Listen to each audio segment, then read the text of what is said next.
નમસ્કાર મિત્રો, સ્વાગત છે આપણું સીઆર ગુરુ ચેનલની અંદર। હવે આજના લેક્ચરની અંદર મિત્રો આપણે વાત કરવાની છે કે ભાઈ હાલની હવે ગુજરાત સરકારે જે ભરતી કેલેન્ડર બહાર પાડ્યું છે તો એમાં શિક્ષકોની, આપણે પોલીસની અને આપણે તલાટીની જે FSWની છે જે જગ્યા એ કેટલી રાખવામાં આવેલી છે તો એનું આપણે આજના લેક્ચરની અંદર જાણશું। તો હવે 2026નું જે ભરતી કેલેન્ડર છે, ભરતી કેલેન્ડર 10 વર્ષનું આપ્યું છે, 2033 સુધીનું ભરતી કેલેન્ડર આપ્યું છે। તો એમાં 2026માં જેટલી જગ્યાઓ મંજૂર છે તો એ મંજૂર કરેલી જગ્યાઓ આ લખેલી છે। પણ એક વસ્તુ સમજજો કે આ ભરતી ડાયરેક્ટ 2026ની અંદર કમ્પ્લીટ નહીં થશે। મીન્સ કે હાલમાં જે અત્યારે ભરતી ચાલુ છે તો એ 2024ની જે આપણી એનાઉન્સ થયેલી ભરતી છે તો એ ભરતી અત્યારે હજી રનિંગ છે।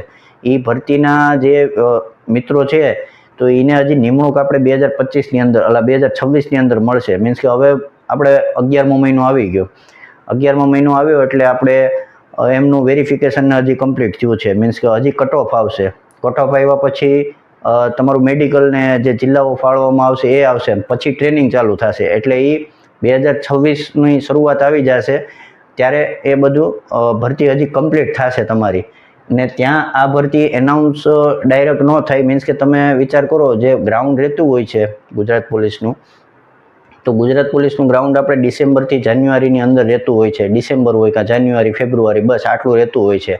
તો અત્યારે હમણાં આવી જશે ડિસેમ્બર, જાન્યુઆરી, ફેબ્રુઆરી, તો શું અત્યારે જ આ ભરતી આપણે બહાર પડી જશે? તો એવું નથી, ભરતી બહાર પડશે। મીન્સ કે જો 2026ની અંદર ભરતી બહાર પડે તો એનું નોટિફિકેશન આવે તો એનું ગ્રાઉન્ડને એ 2027માં લેવાય।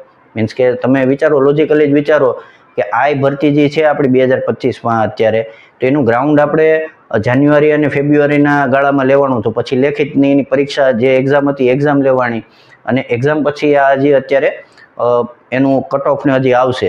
એટલે આ 2026નું જે અત્યારે આપેલું છે કે ભાઈ 2026માં આટલી ભરતી થવાની છે, વાત સાચી, એમાં ના નહીં, સરકારે કીધું છે કે આટલી ભરતી કરશે, એ ના નહીં કે ભરતી થશે, પણ એનું મેં કીધું એ રીતે જો ગ્રાઉન્ડ આવે તો ગ્રાઉન્ડ આવે 2027માં, અને ભરતી કમ્પ્લીટ થાય તો 2028માં તમને એના નિમણૂક ઓર્ડર મળે, આ જે છે એ આની તૈયારી કરતા હોય તો।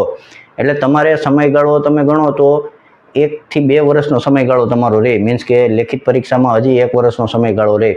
મેં હમણાં હું જોતો હતો કે ભાઈ આપણે જે ક્લાસીસવાળાને અત્યારે શું એ લોકોને બહુ મોજ આવી જાય, જે રીતે ભરતી કેલેન્ડર આવે એટલે મેં તમને આગળ કીધેલું છે કે સપના દેખાડવાનું ચાલુ કરી દે, લાગી જાઓ લાગી જાઓ। હું શિક્ષકોનું જોતો હતો આમાં, તો શિક્ષકોમાં અત્યારે બહુ મોટા ઉપાય એ રીતનું કહે છે કે ભાઈ 63,000ની ભરતી, પણ 63,000ની ભરતી વાત સાચી, એ 63,000ની 10 વર્ષની અંદરનું કીધું છે કે 10 વર્ષના આગલા 10 વર્ષમાં 63,000 શિક્ષકોની ભરતી કરશું, અને એમાં પ્રાઇમરી શિક્ષકોની, એવું નથી કે 8 થી 10 વાળાના ને જે અપર જે મેં કીધું એ આ 2026માં એમની જગ્યા જ નથી। જે 8-10 વાળા છે અને હેડ ટીચર છે એની જગ્યા જ નથી, ખાલી ઓનલી ફોર પ્રાઇમરી ટીચર માટેની છે, જે 13,500 છે એ ભરતી કરે।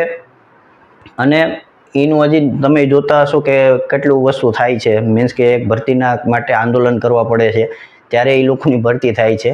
એટલે છે વાત નો ડાઉટ, મીન્સ કે આવવાની છે ભરતી આટલી, પણ તમે ગણતરી એટલી રાખજો કે તાત્કાલિક નહીં આવે। મીન્સ કે ભરતી તાત્કાલિક નહીં આવે। ઘણા બધા મિત્રો કહે છે કે ભાઈ ભરતી આવી ગઈ, ભરતી આવી ગઈ, વાત સાચી, ભરતીનું કેલેન્ડર આવી ગયું, એમાં બધું લખેલું છે કે ભાઈ આટલી ભરતી આવવાની છે।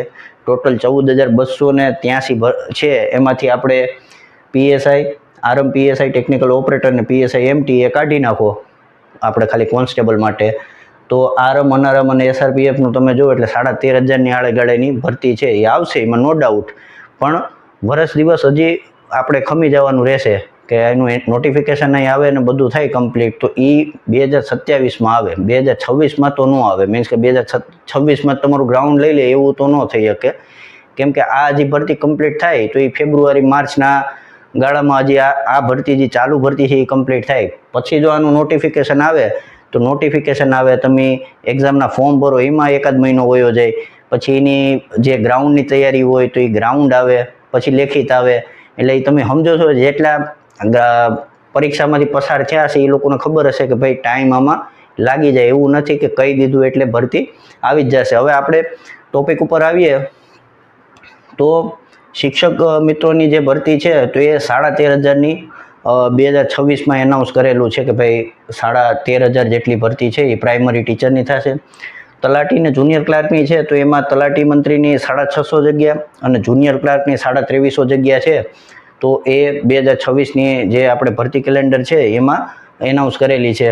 બીજી છે FSWની ફિમેલ હેલ્થ વર્કર છે તો એ 1400 જગ્યા છે.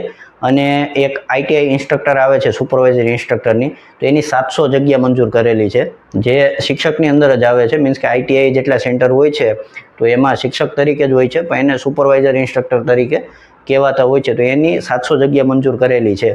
બીજી ઘણી બધી જગ્યાઓ મંજૂર કરેલી છે, પણ આપણે લખી નથી, આપણા પૂરતી ખાલી રાખી છે કે ભાઈ પોલીસ શિક્ષકો અને જે FSWને જે છે ક્લાસ 3ની અંદર. બાકી બીજી ઘણી જગ્યાઓ મંજૂર કરેલી છે સરકારે. આવશે એમાં નો ડાઉટ, ભરતી બધી આવશે જ, પણ સમય લે છે. એવું નથી કે ભાઈ આમાં લખી દીધું એટલે ટોટલી ભરતી આવી જ જશે. સમય લે છે, સમય કન્ઝ્યુમિંગ હોય છે. એટલે તૈયારી કરતા જે મિત્રો હોય તો તૈયારી કરવી જોઈએ, નો ડાઉટ, પણ સમય અને સંજોગો જોઈને તૈયારી કરવાની. અત્યારથી જ તમે બધું છોડી છાડીને લાગી જાઓ તો એ થોડુંક ઓકવર્ડ કહેવાય. તમે થોડીક મીન્સ કે જો નોટિફિકેશન આવવા દો, કેમ કે તમે જો તૈયારી કરેલી હોય તો નો ડાઉટ તમને બધું ફાવવાનું જ છે. મીન્સ કે જો સપોઝ કે આ ભરતી હોય, આ ભરતીમાં તમે ફેલ છે તો તમે એવું તો નથી કે તમને એકથી પાછી શરૂઆત કરવી પડે. તમારો પાયો મજબૂત જ હોય છે. પાછી તમારે તૈયારી કરવાની થોડીક રહેતી હોય છે, બાકી તમારો પાયો તો મજબૂત જ હોય છે કે ભાઈ તમને ટોટલી તમે એટલા લેવલ ક્લિયર કરીને અહીંયા આવ્યા હોય અને કટ ઓફમાં ન આવ્યા હોય, ચાલો કટ ઓફમાં નથી આવ્યા પણ તમે એટલું લેવલ ક્લિયર કરીને જ આવ્યા, ફિઝિકલ છે, લેખિત પરીક્ષા છે, અને છેલ્લે તમે કટ ઓફમાં ન આવ્યા. મીન્સ કે આમાં 22,500ને બોલાવ્યા છે. આપણે પોલીસ ભરતીની વાત કરીએ તો 22,500 મિત્રોને બોલાવ્યા છે. 22,000માંથી બધાને ખબર છે કે ભાઈ 12,000ને લેવાના છે, તો બીજા નીકળી જશે 10,000. તો 10,000 જે નીકળી ગયા તો શું એ લાયક નહોતા? એ લાયક જ હતા. મીન્સ કે એની તૈયારી સંપૂર્ણ ક્લિયર જ હતી, પણ એ મેરિટમાં એટલા માટે રહી ગયા કે એની થોડીક તૈયારી આપણી ઓછી પડી હશે, થોડાક માર્ક આપણા જે છે એ ઓછા રહ્યા છે. તો હું એને ખબર નહીં પડે, મીન્સ કે પાછું પહેલેથી એને શરૂઆત કરવી પડશે ના, તો એનો પાયો મજબૂત જ હશે, એને થોડીક વધારે મહેનત કરવી પડશે. એટલે આની તૈયારી તમે કરો કે ભાઈ આપણે પોલીસમાં જવું છે ને પોલીસની જ નોકરી કરવી છે, ખાખીની આપણે નોકરી કરવી છે, તો હજી વાર લાગશે. 2026માં છે, ભલે એનાઉન્સ કર્યું, આવતા આપણે વર્ષ દિવસ વયું જશે એટલી ગણતરી આપણે રાખવાની. તો આરએમ, અનારમ અને SRPF આ જે ટેકનિકલ ઓપરેટર છે તો એ ASI દરજ્જાનું કામ હોય છે. મીન્સ કે ટેકનિકલ ઓપરેટર લખ્યું છે, ખૂબ સારી એવી જગ્યા છે, 551 જે જગ્યા છે. તો એ ટેકનિકલ ફિલ્ડવાળા જે મિત્રો હોય છે તો એના માટે ખાસ ઓપોર્ચ્યુનિટી રહેશે. ટેકનિકલ ઓપરેટર એટલે અસિસ્ટન્ટ સબ ઇન્સ્પેક્ટર જ થયું. તમારો 25,500નો જે આપણો પગાર સ્ટાર્ટિંગ થતો હોય છે, તો એ 25,500થી જ આનો પગાર સ્ટાર્ટિંગ થતો હોય છે. એટલે બેઝિક હું કહું છું 25,500. બાકી ફિક્સમાં તો સમથિંગ આનું 26,000 કે જે આપણે LRDની આરોહાર જ છે. આપણે મીન્સ કે તમે ડાયરેક્ટ ભરતી થાઓ આપણે ASIની અંદર, મીન્સ કે ટેકનિકલ ઓપરેટરમાં, તો એટલો રહેતો હોય છે. બાકી તમે જેવા ફૂલમાં આવો 5 વર્ષ પછી એટલે તમારો 25,500 બેઝિક થઈ જતો હોય છે. બાકી તમે LRDમાં હોય તો 18,000 તમારો બેઝિક થાય, અને આમાં આવો એટલે 25,500 બેઝિક થાય. એટલે ટેકનિકલ ઓપરેટરની એક ખૂબ સારી એવી જગ્યા છે. એટલે ટેકનિકલ ઓપરેટર એટલે ASI જ, મીન્સ કે તમારું જે પહેલું પ્રમોશન આવે એટલે તમે વાયરલેસ PSI થાવ. એટલે તમારું પ્રથમ પ્રમોશન ટેકનિકલ ઓપરેટરમાંથી જેવા તમે પ્રમોશનને લાયક થાવ એટલે એ તમે વાયરલેસ PSI તરીકે જ ગણાવશો. અને આ જે MT PSI છે તો એમની મુખ્ય કામગીરી આપણે MTO તરીકેની જ રહેતી હોય છે. મીન્સ કે જે મોટર ટ્રાન્સપોર્ટ જે આપણો આખું વિભાગ છે આખા ગુજરાતનો, એટલે ગુજરાત પોલીસનો જે આપણો આખો મોટર ટ્રાન્સપોર્ટનો જે વિભાગ હોય એમાં જિલ્લાની અંદર MTO તરીકે હોય છે. જે મોટર ટ્રાન્સપોર્ટ ઓફિસર જે હોય છે તો એ MTO તરીકે હોય છે. એમાં MT સુપરવાઇઝર જે હોય છે તો એ ASI લેવલના હોય છે, અને MTO તરીકે PSI તરીકે જે હોય છે તો એમની ભરતી છે એ 35ની છે. આનો ખ્યાલ નથી મને આગળ ભરતી આવેલી છે કે નહીં, પણ આમાં અત્યારે MT PSI તરીકેની નિમણૂક જે છે એની ભરતી આવશે.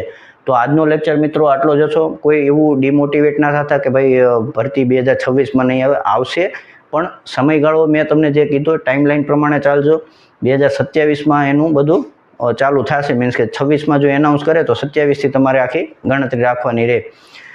બાકી શિક્ષકોની અંદર મેં તમને કીધું શિક્ષકોમાં જે 13,500ની ભરતી છે એવું નથી 63,000નું ગણીને ના હાલતા. 63,000 થશે, પણ હવે એ સમયે તમે પહોંચો તો તમારી ઉંમર બી થઈ ગઈ હોય છે. એટલે 10 વર્ષનું જે સમયગાળો ટાઈમલાઈન આપી છે, આપણે શું આ લાગતું હોય, હવે કોઈ વ્યક્તિ હોય અત્યારે 35 કે 36 વર્ષ એના થતા હોય તો એને ભરતી આ લાગુ પડતી હોય છે. મીન્સ કે અત્યારે જો એ સિલેક્ટ થઈ જાય તો એના માટે સારું છે. પછી હવે 10 વર્ષ પછી હવે એની 46 વર્ષની ઉંમર થઈ ગઈ હોય ને 2033માં તમે બીજી ભરતી આવે તો ત્યારે એના માટે ભેગું ન થાય. એટલે અત્યારનો જે સમય હોય એ સમયે ભરતી આવે તો એના માટે સારું કહેવાય. તો આટલું જ હતું મિત્રો. વિડીયો સારો લાગે તો મિત્રો શેર કરજો. જય હિન્દ, જય ભારત.